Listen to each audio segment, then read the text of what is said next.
the Mike Missanelli Show on 97.5 The Fanatic.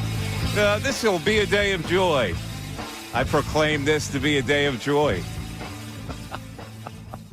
I would say no. I really don't know what to say, but we'll say it anyway.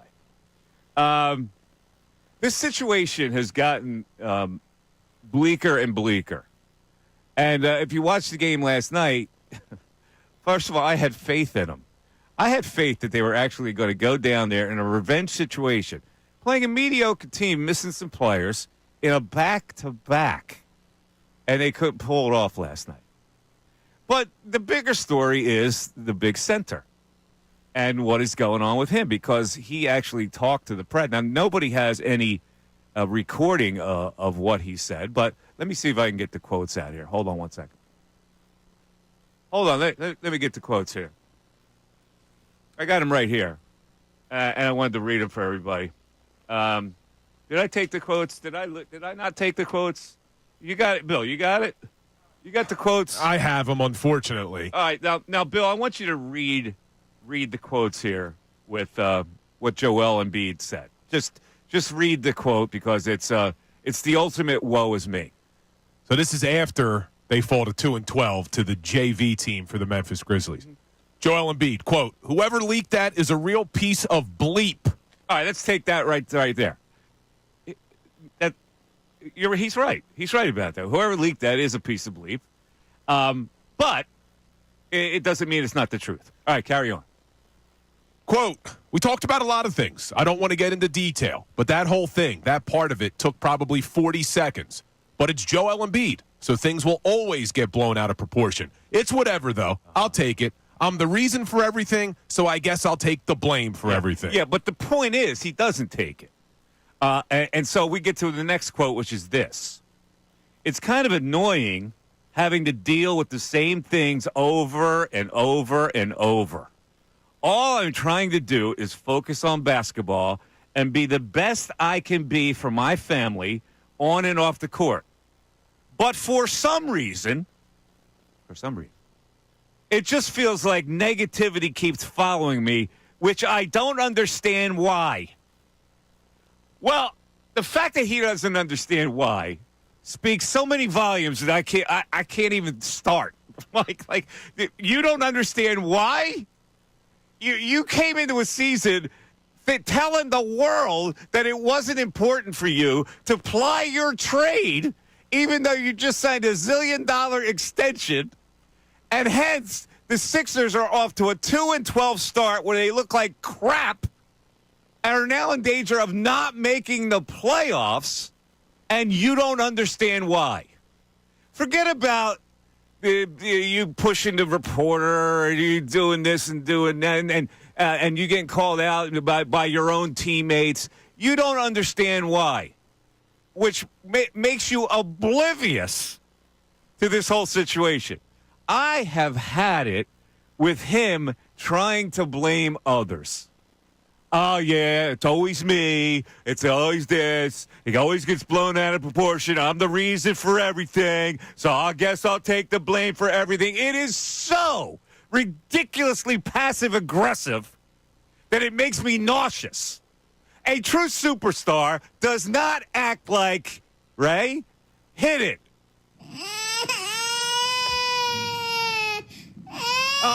Listen, folks, I know you have your own opinions on this. This happens to be my opinion. I'm not trying to convince you either way. But when I read these quotes, I go, are you frickin' kidding me? But for some reason, it just feels like negativity keeps following me, which I don't understand why. I'm the reason for everything, so I'll get to take the blame for everything. Do you realize that you're the franchise front man? And that you're going to look at people are going to look at you as the man that this team has to circle around to be a contender? Are you absolutely forgetting all the years of your career where you stepped up to the foul line and 20,000 people yelled, "MVP, MVP"?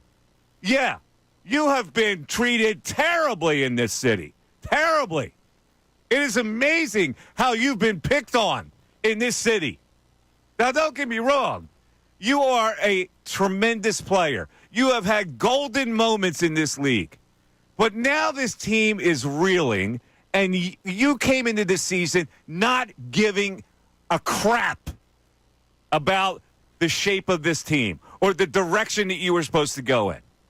Now, last night he played a little bit, okay? He had a good game last night. He had a good game from the mid-range. I didn't see him overpower anybody down low, which he apparently doesn't want to do anymore. But now we've got a team that has fallen apart. And I do not believe, I'm watching them last night, and I go, every team that they play, and it doesn't matter, plays harder than the 76ers.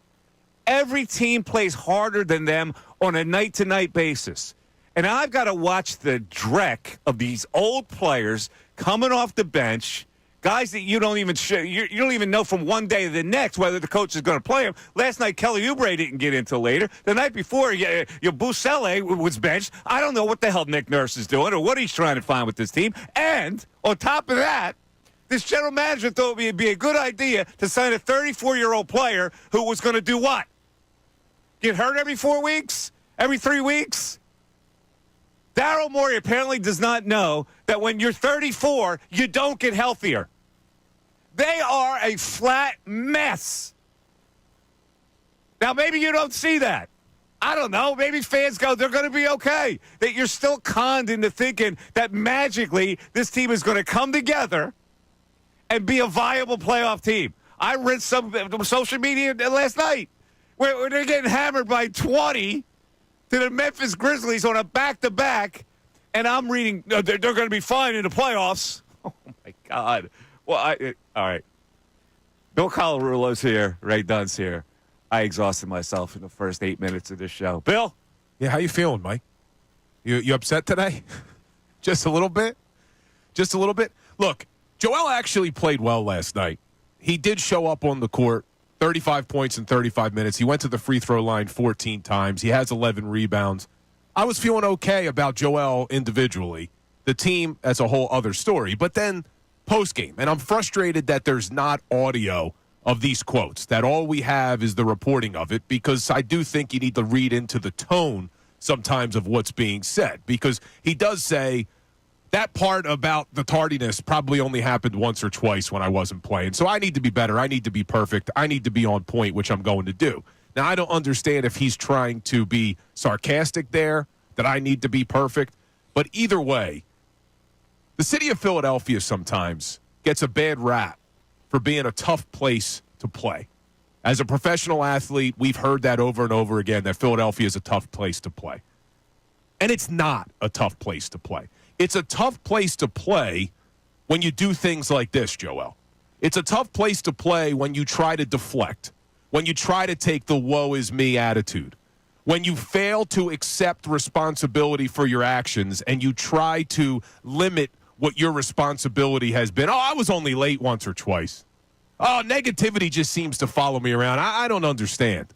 That's when it becomes hard, because all we ask for in this city, all we ask for, are professional athletes who are going to give it their all and leave it all out on the court or the field, whatever it may be, the ice hockey rink. And the players who have understood that are beloved here.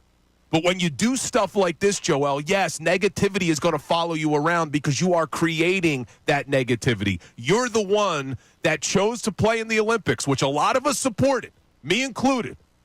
But then when you go to the Olympics and you show up to camp out of shape, and you're not ready to play, and you go on record saying you're probably never going to play back-to-backs again. And then when you do finally get into a game, you're completely out of shape and you're rusty. Then we hear Tyrese Maxey having to call you out for being late for everything. You're creating this drama around you. So you can't then say, why does negativity follow me around? And I don't want to hear that it's because Philadelphia is a tough place to play and we're blowing things out of proportion and this is what the media does. No, this was created by Joel Embiid and the Sixers organization, and we have every right to be upset because all we ask for is for you to leave it all on the court and be ready to play and show up on time. It's not that difficult. So it is frustrating, Mike, because this season is spiraling, and I can't imagine that this goes any other way other than bad, and it's going to get even worse. And Mike, not to rub salt in the wound here, I'm shocked you bet on the Sixers last night. I did, and don't confuse me losing a bet with my anger, because it goes deeper than that. As I'm watching this game, because I'm seeing a franchise disintegrate at the seams, and I know there are people that don't believe that, and that's fine. You want to talk about that, and you want to give me the other side, I'll listen to it. But when this guy, I hate passive aggressiveness. There's nothing worse than being passive aggressive, because that's cowardly. So all I'm trying to do is focus on basketball and be the best I can be. Are you kidding me? Do you think I'm a freaking idiot for you to say something like that, and I'm going to buy that when you weren't ready to start a season? When you peed away the 3 games that you did play, you're telling me that all I'm trying to do is focus on basketball and be the best you can be? You know what the best you can be would have been? Had you actually been ready to start the season. That would have been the best you could be, because the team would have picked up on that. Instead, what did they pick up on? They picked on, it's not important for us to be any good right now. Meanwhile, you start off 2-12, and you got to face that kind of an uphill climb. It's just absurd. Now, you want to, like, he doesn't care what I say, but if you did, you want to mention me at a press conference, I'll show up, and you can shove me, and we'll get it over with. 610-632-0975 is how you climb in. It's the Mike Missanelli Show. Back after this. Now.